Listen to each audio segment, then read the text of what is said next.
എല്ലാവർക്കും നമസ്കാരം. ഒരു ജീവൻ നഷ്ടപ്പെട്ടതിന് ശേഷമാണ് നമ്മുടെ അധികാരികളായാലും ജനങ്ങളായാലും മീഡിയ ആയാലും ഒരു സംഭവത്തിനെ ഇത്രയധികം ചർച്ചയ്ക്ക് വിധേയമാക്കപ്പെടുന്നത്. നമുക്കറിയാം, 2 ദിവസമായിട്ട് നമ്മളെല്ലാവരും പ്രാർത്ഥനയോട് കൂടിയിട്ട് വാർത്താ ചാനലുകളുടെ മുമ്പിലായിരുന്നു.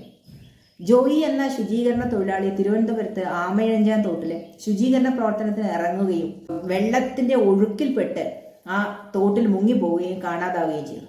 അദ്ദേഹത്തിന് വേണ്ടിയുള്ള തിരച്ചിലായിരുന്നു 2 ദിവസമായിട്ട് നമ്മുടെ റെസ്ക്യൂ ടീമുകളെല്ലാം തന്നെ.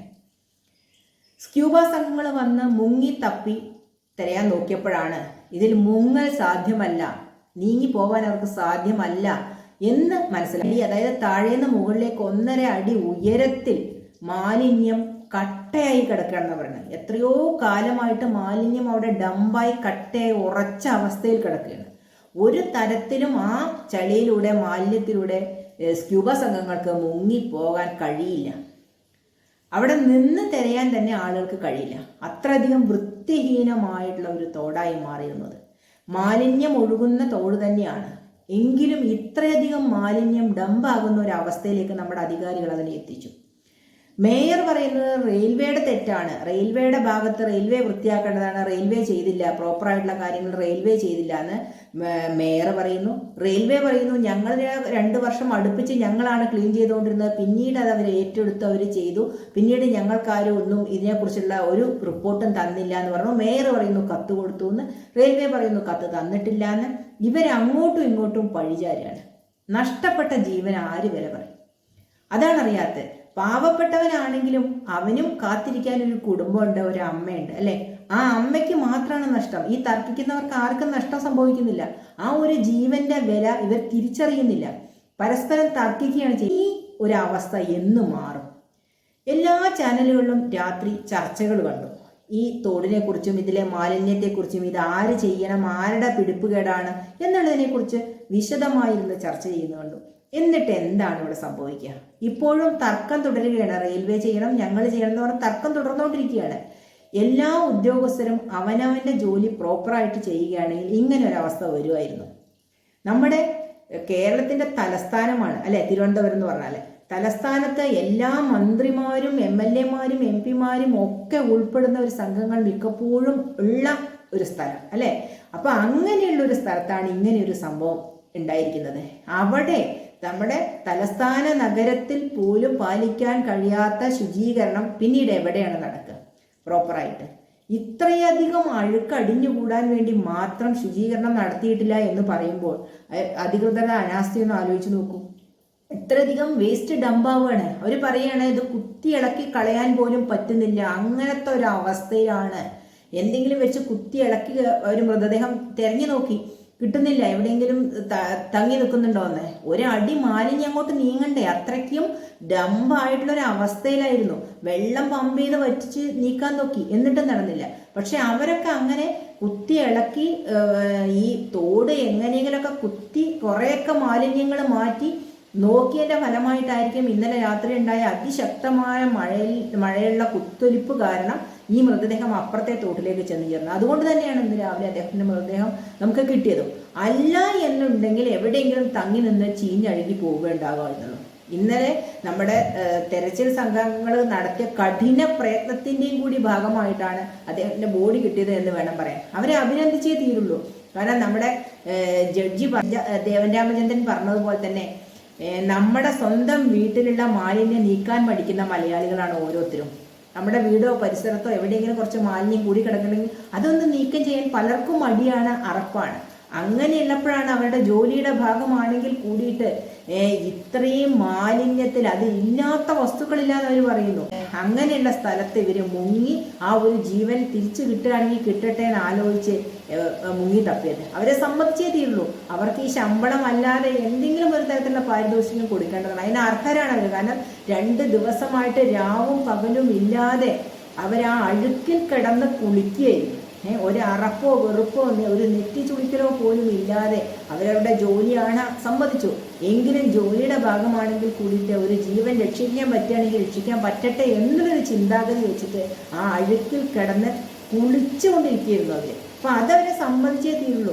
നമുക്കറിയാം നമ്മുടെ പല ആളുകളും പല രീതിയിൽ പല ആളുകളെ സഹായിക്കുന്നത് അല്ലേ, ഒരുപാട് പ്രശസ്തരായിട്ടുള്ള വ്യക്തികളും പൈസക്കാരൊക്കെ സഹായിക്കുന്നത്. ഇങ്ങനെയുള്ള ടീമുകൾക്കാണ് ശരിക്കും ഒരു പാരിതോഷികമൊക്കെ കൊടുക്കേണ്ടത്. ഇങ്ങനെ അവനവൻ്റെ ജീവൻ പോലും വെല്ലുവിളി നിറഞ്ഞ സാഹചര്യത്തിൽ അതിനെ തരണം ചെയ്ത് മുന്നോട്ട് പോകുന്ന ആളുകൾക്ക് വേണ്ടിയിട്ട് വേണം എന്തെങ്കിലുമൊക്കെ ചെയ്യാൻ വേണ്ടിയിട്ട്. അവർക്കും കുടുംബങ്ങളുണ്ട്. കാരണം ഇത്രയധികം മാലിന്യവാഹിനിയായിട്ടുള്ള തോട്ടിൽ ഇറങ്ങിയിട്ട് ഇനി എന്തെല്ലാം അസുഖങ്ങൾ അവർക്കുണ്ടാവും. ശരിക്കും അവർക്ക് പ്രോപ്പറായിട്ടുള്ള മെഡിക്കൽ ചെക്കപ്പും കാര്യങ്ങളും പ്രതിരോധത്തിനുള്ള കുത്തിവയ്പ്പുകളും ഒക്കെ നൽകിയിട്ടുണ്ടോ എന്നറിയില്ല. തീർച്ചയായിട്ടും ഇങ്ങനെയുള്ള സംഭവങ്ങളിലൊക്കെ ഇറങ്ങുന്നതിന് മുമ്പ് എടുക്കുന്നുണ്ടാവണം. അപ്പോൾ സ്വാഭാവികമായിട്ടും അതൊക്കെ അവർക്ക് ചെയ്തു കൊടുക്കേണ്ടതും കൂടിയുണ്ട് ഇനി സർക്കാരിൻ്റെ ഭാഗത്തു നിന്ന്. അല്ലാതെ തർക്കിക്കുകയല്ല വേണ്ടത്. ഇത്രയധികം മാലിന്യം ഇവിടെ ഡംപായതിന് കാരണം മുമ്പുണ്ടായിരുന്ന ഒരു ഉദ്യോഗസ്ഥൻ പറയുന്നുണ്ട്, പിന്നെ ഓപ്പറേഷൻ അനന്ത എന്ന് പറഞ്ഞിട്ട് ഒരു സംഭവം ഇവിടെ ഉണ്ടായിരുന്നു. അന്നത് പ്രോപ്പറായി നടന്നു പോയിരുന്നു. അതുകൊണ്ട് തന്നെ ഇത് വളരെയധികം വൃത്തിയായി കിടന്നിരുന്ന ഒരു സ്ഥലമാണ്. പക്ഷേ 2 വർഷത്തിനിപ്പുറം ആ ഓപ്പറേഷൻ അനന്ത സ്റ്റോപ്പായിപ്പോയി. അത് ആരുടെയൊക്കെയോ എന്തൊക്കെയോ പിടിപ്പുകേട് കൊണ്ട് തമ്മിലുള്ള തർക്കങ്ങളും ഒക്കെ കൊണ്ട് നിന്ന് പോയതാണ്. ഓരോ സർക്കാർ മാറി വരുന്നതിനനുസരിച്ച് മുൻ സർക്കാർ നല്ല കാര്യം ചെയ്തിട്ടുണ്ടെങ്കിൽ അത് ഏറ്റെടുത്ത് നടത്താൻ പിന്നീട് വരുന്ന ഒരു സർക്കാരിന് താല്പര്യം ഉണ്ടാവുന്നില്ല. അതിൻ്റെ കാരണം എന്ന് പറഞ്ഞാൽ മുൻ സർക്കാരിന് പോകും ആ ക്രെഡിറ്റ് എന്നുള്ളത് കൊണ്ടായിരിക്കണം അത് തുടർന്നു പോകാൻ താല്പര്യം. ആ സിസ്റ്റമാണ് മാറേണ്ടത്. ജനങ്ങൾ പഴയ പോലെയല്ല. മീഡിയയിലൂടെ ഇവരെല്ലാം കണ്ടും കേട്ടുകൊണ്ടിരിക്കുകയാണ് അല്ലേ. അപ്പം മുൻപ് ഒരു നല്ല പ്രവൃത്തി നടന്നിട്ട് അത് നിന്ന് പോവുകയാണെങ്കിൽ തീർച്ചയായിട്ടും ജനം അതിനെ വിലയിരുത്തും. അതിന് പകരം ആ നല്ല പ്രവൃത്തി ആണെങ്കിൽ, അത് ജനങ്ങൾക്ക് ഉപകരിക്കുന്ന പ്രവൃത്തിയാണെങ്കിൽ, അധികാരികൾക്ക് ഉപകരിക്കുന്ന പ്രവൃത്തിയാണെങ്കിൽ അത് തുടർന്ന് പോകുക എന്നുള്ളൊരു കർത്തവ്യം മാറി വരുന്ന സർക്കാരിനുണ്ട്. അതാണ് മനസ്സിലാക്കേണ്ടത്. അത് ഏത് പാർട്ടി ആയിക്കോട്ടെ അവരത് ഓരോ അധികാരിയും മനസ്സിലാക്കണം. ഇത് വൃത്തിയായി കിടന്നാലേ നാളെ നമുക്കും ജനങ്ങളുടെ കയ്യിൽ നിന്ന് നമുക്ക് നല്ലൊരു പേര് ലഭിക്കുകയുള്ളൂ. അപ്പോൾ അതുകൊണ്ട് തന്നെ അത് ആര് തുടങ്ങി വെച്ചു എന്നുള്ളതല്ല, അത് വൃത്തിയായി മുൻപോട്ട് കൊണ്ടുപോകുന്നുണ്ടോ എന്നുള്ളതാണ് നമ്മൾ ചിന്തിക്കേണ്ടതെന്ന് അധികാരികൾ മനസ്സിലാക്കണം. പക്ഷെ പലപ്പോഴും അത് പലരും മനസ്സിലാക്കുന്നില്ല എന്നുള്ളതാണ് സത്യാവസ്ഥ. ഒരുപാട് നല്ല പ്രോജക്റ്റുകൾ മുൻ സർക്കാർ ചെയ്തു വെച്ചു എന്നുള്ളത് കൊണ്ട് അത് തുടർന്നു പോകാത്ത എത്രയോ സർക്കാരുകൾ പിന്നീട് വന്നിട്ടുണ്ട് അല്ലേ. നമുക്കറിയാം. അപ്പോൾ അദ്ദേഹം പറയുന്നുണ്ട് LDF സർക്കാർ തുടങ്ങി വെച്ചത് UDF പൂർത്തിയാക്കില്ല, UDF സർക്കാർ തുടങ്ങി വെച്ചത് LDF പൂർത്തിയാക്കില്ല. അത് ക്രെഡിറ്റ് മറ്റവർക്ക് പോകും എന്നുള്ളത് കൊണ്ട് മാത്രമാണ് അത് പൂർത്തീകരിക്കാത്തത്. പക്ഷേ ഇവരൊക്കെ മനസ്സിലാക്കേണ്ടത് ഇതൊക്കെ ജനങ്ങൾക്ക് വേണ്ടി, ജനങ്ങളുടെ പൈസ കൊണ്ട് ജനങ്ങൾക്ക് വേണ്ടി ചെയ്തു വെച്ചാണ്. എത്ര കോടിക്കണക്കിന് രൂപയാണ് ഇതുകൊണ്ട് നഷ്ടം വരുന്നത് എന്നുള്ളത് കൂടി ചിന്തിക്കണം. നമ്മുടെ ഖജനാവിൽ പണമില്ല എന്ന് നിരന്തരം പറയാണ്. എന്തുകൊണ്ട് ഇല്ലാതാവുന്നു? ഇങ്ങനെയുള്ള നല്ല നല്ല പ്രോജക്റ്റുകൾ പകുതി വഴി വെച്ച് നിർത്തുകയാണ്. അപ്പോൾ എത്ര കോടി രൂപയുടെ നഷ്ടമാണ് വരുന്നത് ആലോചിച്ച് നോക്കണം. അതൊക്കെ പൂർത്തീകരിച്ച് പ്രോപ്പറായിട്ടുള്ള വേയിലൂടെ മുന്നോട്ട് പോവുകയാണെങ്കിൽ നമുക്ക് ആ സംവിധാനത്തിലൂടെ ലഭിക്കുന്ന ഒരു വരുമാനമുണ്ട്, അതുപോലെ നിന്ന് പോവുകയാണ്. അപ്പം അങ്ങനെയൊക്കെ ചിന്തിച്ച് മുന്നോട്ട് പോവുകയാണെങ്കിൽ എല്ലാവർക്കും നല്ലത്. ഈ മാലിന്യത്തോട് ഇനിയും ഈ മാലിന്യവാഹിനിയായിട്ട് ഒഴുകാതെ ആ പരിസരത്തുള്ളവർക്ക് ബുദ്ധിമുട്ടുണ്ടാക്കാത്ത രീതിയിൽ അങ്ങോട്ടും ഇങ്ങോട്ടും റെയിൽവേയാണ് ചെയ്യേണ്ടത്, കോർപ്പറേഷനാണ് ചെയ്യേണ്ടതെന്ന് പറഞ്ഞാൽ തർക്കിക്കാതെ 2 പേരും കൂടി ഒത്തുകൂടി നിന്നിട്ട് അതിന് സഹായമായിട്ട് മീഡിയകളും നിൽക്കണം എന്നാണ്. ഈ ചർച്ചകൾ മാത്രം വെച്ചതുകൊണ്ട് മീഡിയയുടെ ഉത്തരവാദിത്വം തീരുന്നു എനിക്ക് തോന്നുന്നില്ല. കാരണം ചർച്ച ചെയ്യും, 4 പേര് വന്നിരിക്കും, അവരവരുടെ പൈസയും വാങ്ങി അവർ പോകും, മീഡിയ അടുത്ത വാർത്തയ്ക്ക് പിന്നാലെ പോകും. അങ്ങനെയാണ് സാധാരണ എല്ലാ വിഷയങ്ങളിലും ഉണ്ടാവാറുള്ളത്. അതുപോലെ ആവരുത് ഇത്. മീഡിയക്കാർക്ക് അവരുടേതായിട്ടൊരു പങ്ക് ഉണ്ട്. അപ്പോൾ അവരും കൂടി ഇതിനായിട്ട് തുനിഞ്ഞിറങ്ങണം, ഇതിൻ്റെ പുറകെ നടക്കണം. എന്തായി, ഇതിൻ്റെ ബാക്കി എന്തായി, ഇത് വൃത്തിയാക്കാൻ വല്ല പദ്ധതി മുന്നോട്ട് വെച്ചിട്ടുണ്ടോ, ഇനി എന്നാണ് ഇത് ക്ലീൻ ചെയ്യുന്നത് എന്നുള്ളത് നിരന്തരം അന്വേഷിച്ചു കൊണ്ടിരിക്കണം. അതിനെക്കുറിച്ച് തുടർച്ചയായിട്ട് റിപ്പോർട്ടുകൾ വരണം. ഇത് വൃത്തിയായി കിട്ടുന്നത് വരെ മീഡിയ ഇതിൻ്റെ പുറകിൽ നിന്ന് മാറാതിരിക്കണം. എന്നാൽ തന്നെ ഇതിനൊരു പരിഹാരം ഉണ്ടാവുള്ളൂ. അല്ലാതെ 4 ദിവസം കഴിയുമ്പോൾ അവർ അടുത്ത വാർത്ത കിട്ടുമ്പോൾ അതിൻ്റെ പുറകെ പോയാൽ ഇത് അവിടെ തന്നെ കിടക്കുകയുണ്ടാവുള്ളൂ. തർക്കം മാത്രം നിലനിൽക്കും. ഇപ്പോൾ ഇദ്ദേഹത്തെ രക്ഷിക്കാൻ വേണ്ടിയിട്ട് ഇതിൻ്റെ ഉള്ളിൽ നിന്ന് കുറേ അധികം മാലിന്യം വലിച്ചു വാരി പുറത്തേക്കിട്ടുണ്ട്. ഇനി അതിൽ നിന്ന് എന്തെല്ലാം രോഗങ്ങൾ പടരുന്നുള്ളതും കൂടി നമ്മൾ മനസ്സിലാക്കണം. അത് അവിടുന്ന് പ്രോപ്പറായിട്ട് ക്ലീൻ ചെയ്ത് മാറ്റിയിട്ടില്ല എന്നുണ്ടെങ്കിൽ പിന്നെ അതിൻ്റെ അനന്തരഫലങ്ങളും കൂടി നമ്മൾ കാണണം. എനിക്ക് ഏറ്റവും അതിശയകരമായിട്ട് തോന്നിയൊരു സംഭവം, ഇത്രയധികം മാലിന്യം വഹിച്ചുകൊണ്ട് തങ്ങളുടെ മുന്നിലൂടെ ഒരു തോടൊഴുകുമ്പോൾ ആ പരിസരവാസികൾ എന്ത് ചെയ്യുകയായിരുന്നു? അപ്പോൾ ഇന്ന് ചാനൽ റിപ്പോർട്ടർമാരെല്ലാവരും അവിടെ ചെന്ന് റിപ്പോർട്ട് ചെയ്യാൻ നിൽക്കുമ്പോൾ പലരും പറയുന്നത് അസഹനീയമായ ദുർഗന്ധം കൊണ്ട് നിൽക്കാൻ വയ്യ, അത്രയധികം ദുർഗന്ധമാണ് ഇതിൽ നിന്ന് വമിക്കുന്നത്. അതുകൊണ്ട് തന്നെ മൃതദേഹം 2 ദിവസമായിട്ട് ചീഞ്ഞു തുടങ്ങിയിട്ടുണ്ടെങ്കിൽ അതിൻ്റെ നാറ്റം പോലും തിരിച്ചറിയാൻ കഴിയില്ല. കാരണം സ്ഥിരമായിട്ട് ഈ ഭാഗത്ത് ഈ നാറ്റം തന്നെയാണ്. അതുകൊണ്ട് മൃതദേഹത്തിന്റെ സ്മെല്ലാണോ എന്ന് അറിയാൻ കഴിയില്ല. ഈ തോടിന്റെ സ്മെല്ല് അങ്ങനെയാണ്. അപ്പൊ ഈ സ്മെല്ല് സഹിച്ച് ഇതിൽ നിന്നുള്ള പലതരത്തിലുള്ള പകർച്ചവ്യാധികളും സഹിച്ച് ഈ പരിസരത്തുള്ള വ്യാപാരികളായാലും ശരി, താമസക്കാരായാലും ശരി, എന്തുകൊണ്ട് ഒരു പരാതി പോലും കൊടുക്കാതെ ഇതിനെതിരെ രംഗത്ത് വരാതെ ജീവിച്ചു എന്നുള്ളതാണ് അതിശയകരമായിട്ടുള്ള കാര്യം. തങ്ങളുടെ കുട്ടികൾക്കും മാതാപിതാക്കൾക്കും ഫാമിലി മെമ്പേഴ്സിനും ഒക്കെ പലതരത്തിലുള്ള അസുഖങ്ങൾ വരാൻ സാധ്യതയുള്ള ഒരു കാര്യമാണ് ഇപ്പോൾ ഇത്, അല്ലേ? അതിന്റെ പരിസരത്ത് താമസിക്കുമ്പോൾ. അപ്പൊ അങ്ങനെയൊക്കെ ഉള്ളപ്പോൾ ഈ നാറ്റ സഹിച്ച് എന്തിന് ഇവരവിടെ ജീവിച്ചു, ഇവർ എന്തുകൊണ്ട് ഇതിനെതിരെ പ്രതികരിച്ചില്ല എന്നുള്ളത് അതിശയിപ്പിക്കുന്ന കാര്യമാണ്. ഇപ്പൊ ഇവരൊക്കെ താമസിക്കുന്നവിടെ ഈ റെസിഡൻസ് അസോസിയേഷനും കാര്യങ്ങളൊക്കെ ഉണ്ടാവും. ഇങ്ങനെയുള്ള കാര്യങ്ങൾക്കൊക്കെ അല്ലേ അതിന് മുന്നിട്ട് നിൽക്കേണ്ടത്? അവരെല്ലാവരും കൂടി ചേർന്ന് ഒരു മീഡിയക്ക് മുന്നിൽ വന്നു നിന്നിട്ട് ഇതിനെക്കുറിച്ചൊരു പരാതി പറയുമോ, ഇതിനു മുമ്പ് എന്തുകൊണ്ട് ചെയ്തില്ല എന്നത് അവർ അതിശയിപ്പിക്കുന്ന കാര്യമാണ്. അതെല്ലാം സഹിച്ച് അവിടെ ജീവിച്ചു എന്ന് വേണം നമുക്ക് മനസ്സിലാക്കാൻ. അവരും ചിലപ്പോൾ ഈ മാലിന്യങ്ങൾ നിക്ഷേപിക്കുന്നത് ഇവിടെ തന്നെ ആയിരിക്കും. അതുകൊണ്ട് തന്നെ ആയിരിക്കണം ഇവരും പരാതിയോ പരിഭവം പറയാത്തത്. ഇനി എവിടെയെങ്കിലും ഒന്നോ രണ്ടോ ആളുകളെ ഏതെങ്കിലും കടലാസിൽ എവിടെയെങ്കിലും പരാതി എഴുതി കൊടുത്തിട്ടുണ്ടെങ്കിൽ നമുക്കറിയാം, നമ്മുടെയൊക്കെ സർക്കാർ ഓഫീസുകളിൽ പരാതി എഴുതി കൊടുത്താൽ ഉണ്ടാകുന്ന അവസ്ഥ അത് ചവറ്റുകൂട്ടൽ പോകും സ്വാഭാവികമായിട്ട്. ഇങ്ങനെയുള്ള കാര്യങ്ങൾക്കാണ് ഒത്തൊരുമിച്ച് നിൽക്കേണ്ടത്, അല്ലേ? അവിടെയുള്ള ജനങ്ങൾ എല്ലാവരും കൂടി ഒരു കൂട്ടായ്മ രൂപീകരിച്ച് ഇതിനെതിരെ എന്നോ പ്രതികരിക്കേണ്ടതായിരുന്നു. പക്ഷെ എന്തോ നിർഭാഗ്യവശാൽ അങ്ങനെ ഒരു സംഭവം ഉണ്ടായില്ല.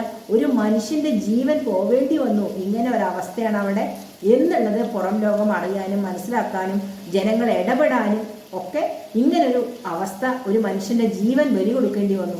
അതാണ് നമ്മൾ മനസ്സിലാക്കേണ്ടത്. ഇനിയെങ്കിലും അടുത്തൊരു ജീവൻ പൊലിയുന്നതിന് മുൻപ് ഇതിനുള്ള ശുചീകരണ പ്രവർത്തനങ്ങൾ മുന്നോട്ട് നടപ്പാക്കണം. അത് ക്ലീൻ ചെയ്യണം. എന്നെടുത്ത മാലിന്യങ്ങൾ വൃത്തിയായിട്ട് എവിടെയെങ്കിലും കൊണ്ടുപോയിട്ട് അത് സംസ്കരിക്കാനുള്ള നടപടികൾ ഉണ്ടാകണം. എവിടെയെങ്കിലും കൊണ്ട് തള്ളല്ലാതെ പ്രോപ്പറായിട്ടുള്ള സംസ്കരിക്കാനുള്ള നടപടികൾ ഉണ്ടാക്കണം. അതാണ് വേണ്ടത്. ഒരു പരിധി വരെ നമ്മൾ ജനങ്ങളും ഇതിനൊക്കെ ബാധ്യസ്ഥരാണ്. നമുക്കറിയാം പല സ്ഥലത്തും ഇപ്പോൾ വേസ്റ്റ് ഇടാൻ വേണ്ടിയിട്ട് ബാസ്ക്കറ്റുകൾ വെച്ചിട്ടുണ്ട്. പക്ഷേ നമ്മുടെ കയ്യിലൊരു ഒഴിഞ്ഞ കുപ്പി ഉണ്ടെങ്കിൽ നമ്മൾ ആദ്യം എളുപ്പത്തിൽ ചെയ്യുന്ന എന്താണ്? റോഡ് സൈഡിലേക്ക് എറിയുക, അല്ലെങ്കിൽ പരിസരത്തൊരു തോടുണ്ടെങ്കിൽ അതിലേക്ക് എറിയുക, അല്ലെങ്കിൽ പരിസരത്ത് ഏതെങ്കിലും ഒരു ജലസ്രോതസ് ഉണ്ടെങ്കിൽ അതിലേക്ക് എറിയുക. അതാണ് നമ്മൾ ആദ്യം ചെയ്യുന്ന പ്രവൃത്തി. അപ്പോൾ നമ്മളത് പ്രോപ്പറായിട്ട് വേസ്റ്റ് ഇടുന്ന സ്ഥലത്ത് കൊണ്ട് ഇടാൻ നമുക്ക് സമയമില്ല, നമുക്കതിൽ താല്പര്യമില്ല. അതുകൊണ്ട് തന്നെ നമ്മളത് വലിച്ചെറിയും. അങ്ങനെ ഒരു 10 പേര് ദിവസം വലിച്ചെറിയുമ്പോൾ എന്തുമാത്രം മാലിന്യമായി ഒന്ന് ആലോചിച്ച് നോക്കൂ. അത് ആര് ചിന്തിക്കും? നമ്മൾ ജനങ്ങളുടെ ഭാഗത്തും കൂടി വന്ന മിസ്റ്റേക്കാണ് ഇപ്പം ഈ ഒരു ജീവൻ പൊലിയാനുള്ള കാരണം. എന്നാൽ നാളെ നമ്മൾ മാറാൻ തീരുമാനിക്കുമോ? ഒരിക്കലുമല്ല. നാളെ നമ്മൾ ഇത് തന്നെ തുടർന്നു പോകും. ഏതോ ഒരുത്തൻ ചത്തു, അതിന് ഞാൻ എന്താ വേണ്ടത് എന്നുള്ള കാഴ്ചപ്പാടാണ്. എനിക്ക് എൻ്റെ സമയമാണ് വലുത്. എനിക്ക് ഈ വേസ്റ്റ് വേറൊരു സ്ഥലത്ത് കൊണ്ടുപോയിട്ട് ആ വേസ്റ്റ് ബാസ്ക്കറ്റിൻ്റെ അടുത്ത് വരെ കൊണ്ടുവിടാനുള്ള സമയം എനിക്കില്ല, എനിക്ക് ധൃതിയുണ്ട് എന്നാണ് പലരും ചിന്തിക്കുന്നത്. അതിന് മാറ്റം വരണം. നമുക്കറിയാം നമ്മുടെ എല്ലാ വഴികളിലും ഇപ്പോൾ തോടിൻ്റെ ഓരത്തായാലും റോഡിലും ഒക്കെ ഇഷ്ടംപോലെ ക്യാമറകൾ പല പല പർപ്പസിനായിട്ട് വെച്ചിട്ടുണ്ട്. റോഡ് സുരക്ഷയ്ക്കായാലും സ്ത്രീ സുരക്ഷയ്ക്കായാലും എല്ലാത്തിനും വേണ്ടിയിട്ട് ഒരുപാട് ക്യാമറകൾ പ്രൈവറ്റ് ആയിട്ടായാലും ഗവൺമെൻറ്റിൻ്റെ ഭാഗത്തു നിന്നായിട്ടുള്ള ഒരുപാട് ക്യാമറകൾ വെച്ചിട്ടുണ്ട്. അപ്പോൾ സ്വാഭാവികമായിട്ടും ഈ ക്യാമറകളുടെ ഉപയോഗം ഇങ്ങനെയുള്ള കാര്യത്തിനും കൂടി പ്രയോജനപ്പെടുത്തണം എന്നുള്ളതാണ് എൻ്റെ ഒരു അഭിപ്രായം. കാരണം ഒരാൾ വേസ്റ്റ് വലിച്ചെറിയുമ്പോൾ സ്വാഭാവികമായിട്ടും ഈ വേസ്റ്റ് വലിച്ചെറിയുന്ന ആളെ പിടികൂടി കഴിഞ്ഞാൽ, അങ്ങനെ ഒരു ദിവസം ഒരു 10 ആളെ പിടികൂടി കഴിഞ്ഞാൽ 11ാമതൊന്ന് ഇടാൻ മടിക്കും, അല്ലെ? സ്വാഭാവികമായിട്ടും വിദേശ രാജ്യങ്ങളിലൊക്കെ ചെയ്യുന്നത് പോലെ നമ്മുടെ പരിസരം വൃത്തിഹീനമാക്കുന്ന ആളുകൾക്കെതിരെ കേസ് നടപടിയായിട്ട് മുന്നോട്ട് പോകണം. അപ്പോൾ സ്വാഭാവികമായിട്ടും ഈ വേസ്റ്റ് ഇടുന്നത് കുറെയെങ്കിലും കുറയും. അതിനുള്ള സംവിധാനമാണ് ആദ്യം ഉണ്ടാക്കുന്നത്. വേസ്റ്റ് ഇടുന്നവരെ തെരഞ്ഞു പിടിച്ച് അവർക്കുള്ള പണിഷ്മെന്റ് കൊടുക്കണം എന്നുള്ളതാണ്. അല്ലാതെ ഇത് എപ്പോഴെങ്കിലും എവിടെയെങ്കിലും വേസ്റ്റ് വലിച്ചെറിയുന്ന ഒരാൾക്കെതിരെ എന്തെങ്കിലും ചെറിയ നടപടികൾ എന്തെങ്കിലും കൊടുത്തുകൊണ്ട് കാര്യമില്ല. ഓരോരുത്തരെയും പിടിക്കണം. ഇങ്ങനെ കടലാസായാലും പ്ലാസ്റ്റിക് കടലാസുകളായാലും കുപ്പികളായാലും വീട്ടിലുള്ള മറ്റു മാലിന്യങ്ങളായാലും ജലസ്രോതസ്സുകളിലും റോഡ് സൈഡുകളിലൊക്കെ വലിച്ചെറിയുന്നവരെ പ്രോപ്പറായി നിരീക്ഷിച്ച് അവർക്കെതിരെ നടപടി എടുത്തേ തീരുള്ളൂ. അല്ലെങ്കിൽ നമ്മൾ വളരെ അപകടകരമായ ഒരു അവസ്ഥയിലേക്കാണ് മുന്നോട്ട് പോകുന്നത്. വളരെ അപകടം ചെയ്യും നമ്മുടെ ജീവിതം. കാരണം ഇങ്ങനെ പോയാൽ നമ്മൾ മാലിന്യത്തിൽ മുങ്ങി മരിക്കുന്ന ഒരവസ്ഥയിലേക്ക് എത്തും. അതാണ് ഉണ്ടാവുന്നത്. നമ്മുടെ നാട് തന്നെ മാലിന്യത്തിൽ മുങ്ങി, നമ്മൾ ആ മാലിന്യത്തിൽ മുങ്ങി ഒരു പ്രളയമൊക്കെ വന്നു കഴിഞ്ഞാൽ നമുക്ക് രക്ഷപ്പെടാൻ പറ്റാത്തൊരവസ്ഥയിൽ ഈ മാലിന്യം കയ്യിലും കാലിലും ഒക്കെ കുരുങ്ങി ഇപ്പോൾ ഇദ്ദേഹം മരിച്ചതുപോലെ ഒരു നീന്തി രക്ഷപ്പെടാനോ എവിടെയെങ്കിലും പിടിച്ചു കയറി രക്ഷപ്പെടാനോ ഒന്നും പറ്റാത്തൊരവസ്ഥയിൽ എത്തിച്ചേരും നമ്മൾ. അതുകൊണ്ട് ഇനി ഒരു ജീവൻ പൊലിയുന്നതിന് മുൻപ് ഈ തർക്കമൊക്കെ അവസാനിപ്പിച്ച് ഈ തോട് വൃത്തിയാക്കി മുന്നോട്ട് പോകാനാണ് എല്ലാ അധികാരികളും ശ്രമിക്കേണ്ടത്, എല്ലാ ചാനലുകളും ശ്രമിക്കേണ്ടത്. അതിനാണ് ഇനി ഓരോരുത്തരും ഓരോ റിപ്പോർട്ടിങ് നടത്തേണ്ടത് എന്ന് തന്നെയാണ് എൻ്റെ അഭിപ്രായം.